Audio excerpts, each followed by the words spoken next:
And I have our guest commentator for today, who's here with me for the rest of the program, who is going to give us her personal take on the news and issues that we've just discussed. And of course, she's the journalist, political affairs commentator, and Arise News analyst, Dr. Constance Ikokwu. Thank you so much, Doctor, for joining us. Now, let's take a look at some of the things that you've heard this security analyst discuss about Nigeria in 2023 and some of the challenges we had and how the government is fighting. I mean, he struggled so hard to convince, a lot of our viewers that this government is actually doing lots of things and the elections will hold, and people should not focus on the negatives ahead of the 2023 polls. He did a fantastic job of speaking about the government that he works for. He's obviously a very passionate, feisty speaker, and he truly believes in Nigeria. One thing that I will agree with him is that at the end of the day, Nigeria is not a colossal failure. We do have challenges, but there are, some bright sides in the country.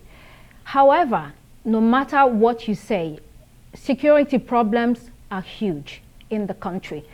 So even if you have the money to eat, you have a job and all of that, if you cannot move from point A to point B without being afraid of your security, that's a problem. And that is why you have the huge outcry from different parts of the country.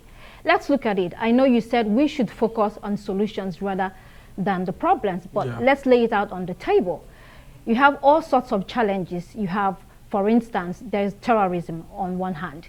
And then there is pure criminality. There is rascality. There is non-state actors that are really challenging the political legitimacy of the government. There's all sorts out there. There is no country that can survive being challenged on all flanks at the same time. It's laborious, it's difficult, it's tough. So countries have to sort of look at all of it and decide to work at it step by step. So I want to take us to another angle, another dimension. Yes, we talk about the security being sorted through the police and the army. But I personally think that the solutions are larger than that. If you create wealth in a country, most of the problems that are focused on criminality will be reduced. You look at Nigeria, we're talking about maybe over 60% poverty rate, which was not the case maybe 10 years ago. Out of jobs, maybe 10 years ago. And all of that. Yes. Most of this arises from unemployment, underemployment, and poverty. So if you are able to create wealth over a period of time, this takes work, this takes time. But it's part of the dimension of solving security problem. If you deal with that, then there won't be that problem. For instance, I remember when we were growing up in this country, you go to rural areas, people didn't have fence in their homes. Why? Because nobody's coming to kidnap you. Nobody's coming to steal anything from you. They are secure. They can eat. They have enough. They're content. They have a job. They have their farms. They live off their farms and things like that. So you're not afraid for your life. But today, you have to have a fence around your homes, even in rural areas. So there is that. We really need to work on our economy. If the economy is thriving, if we have a boom and people have jobs, we will drastically reduce the problem of security from that angle. And then you have the police and the army. We have fundamental questions to answer in this country. Fundamental questions of structure. We're still dealing with them. We haven't answered all of them. He mentioned that's state why police. that centralist policing and then security architecture is one that I put to him. And I was like surprised when he kept insisting that there's no problem with the functional security system that we have now. He's insisting that the problem actually lies with the subnationals, the state governments and all of that. But they keep saying that their inability to be able to have their own state police is, whittling down their own powers to be able to secure their people. It will seem that in this country, we do not have a common goal, a common vision of the kind of country we want. There are dissenting voices of what Nigeria should be. That is critical. We have to solve that. Where do we want to go as a nation? We have to go there together, and we have to decide that these are the ways. There is no magic wand. This is the way we can follow. This is one way, this is one way, and then we go together. If we're not working on this journey together, we are fighting all the time, then we are not going in the same direction. And that is why I talked about, again, fundamental questions of state have to be answered. He did have a point when he said, if you have state police, there are some states that it will be a disaster. It could work in other states. Again, we have a National Assembly. It's a discussion that has to be had, and is something that we need to decide as a nation. Mean, because they've already done their own part. The constitutional review exercise that has been thrown to the states. Now, some of the states have actually rejected some of those clauses and all of that. I like the fact that you've stated that there's no national consensus on some critical aspects that are actually worrying us as a nation. But as we move into 2023, what are the positive things that Nigerians should focus on? How do we ensure that our nation is more secured? And what role do citizens themselves have to play in terms of safeguarding the nation? I mean, because people who are in the armed forces, they are Nigerians like you and I. I will agree with him that we have to fight for our country. Yes, there are people that will run away, go to other places. The whole world is shaking wherever you go. You go to America, you go to Europe, there's problem everywhere. We have to fight for our country. In fighting for our country, it means that you have to participate. You have to get involved. You have to get engaged. If you do not, people make decisions on your behalf that you have no power and you have no voice over. That's number one. Then number two, we have to stay the course. Once we decide to participate, we have to stay the course. Nobody is coming from anywhere in the world to do that for us. The problem that we face, the challenges that we face, some of them are transnational, across borders, then we have to decide, we're not having this, we want a new Nigeria, we want a new country, we're going to work for it.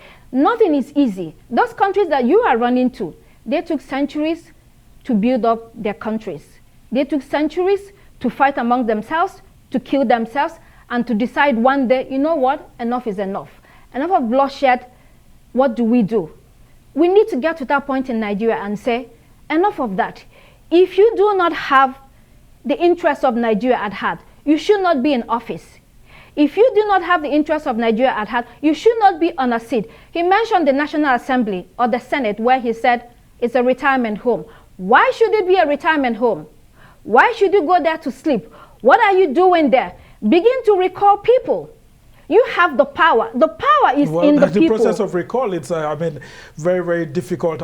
If you see it constitutionally, sometimes it's been so difficult that, it's hardly applied by people to recall their lawmakers. You have a point. You have a valid point. But watch when people begin to move into politics and begin to say, you know what? We will take over our country and we will do the right thing. So in the new year 2023, we hope the election holds as he has promised. And I also agree with him. I was going to say that in 2015, at the peak, at the height of Boko Haram in control of regions in this country, elections held. Yes, President Goodluck Jonathan did postpone some elections so that they could work in the Northeast. Elections held in the Northeast, so why should it not hold next year? So in other words, people must go out, irrespective of what's going on, and ensure that they bring in a government that they actually trust. Because, from the burning of INEC offices here and there, the thinking among some people will be that it's actually to scare voters away. And then, some of these killings, like we had said earlier on, could be actually to push people away from particular areas, maybe where certain people think that there's a good stronghold there, so that they won't come out on election day. What would you advise Nigerians on such sort of strategies by, politicians like he had alluded, who may want to connive to make sure that there's insecurity, especially in areas that they don't think they can win elections? It might be part of the plan, but the President Muhammadu Buhari has already said that we will work hard to make sure that elections hold. So we'll hold him on his words. As citizens of the country, all we need to do is to believe our president, hear what he said, and go out on election day and vote. This is our country. Nobody's chasing us anywhere. This is our country. We need to take our country. And we have to be clear about that. Go out on election day and vote. And like he said, the security apparatus is not biased. They're working for Nigeria. Neutrality that this time around, despite the fact that there's an APC-led federal government, that the armed forces will not be used. I mean, you know what's called the federal might to actually want to push opposition parties here and there. You think that this president has assured the nation enough that the armed forces will be loyal to the country and not to the party or to the president as per a person? We do not want something otherwise to happen. I mean, elections have been holding in this country since 1999. We hope that next year will not be different. But at the end of the day, after the elections, there are still questions we need to answer. Why is it, for instance, that non-state actors keep gaining ground and they are so audacious against the government? It is because there are some things in this country that you do not solve by brute force. There are some issues or some matters that need to be looked at politically, that might need political solution. It's not about putting the guns on the streets. It's not about putting the boots on the streets. It's about dialogue. It's about talking. It's about carrots. It's about sticks. So there are different dimensions and different levels, and the crisis is multifaceted. So there are different ways to also handle this crisis, and that's what we should be looking at. Very quickly, should we be thinking of a post-election violence strategy, and then, of course, educating citizens across the country? I mean, because with the charged atmosphere across the country, some people may want to take the laws into their hands if their candidates don't win. What do you think the government and security forces should be doing in terms of public education? So if we listen to the media, we'll not leave our homes, to be honest.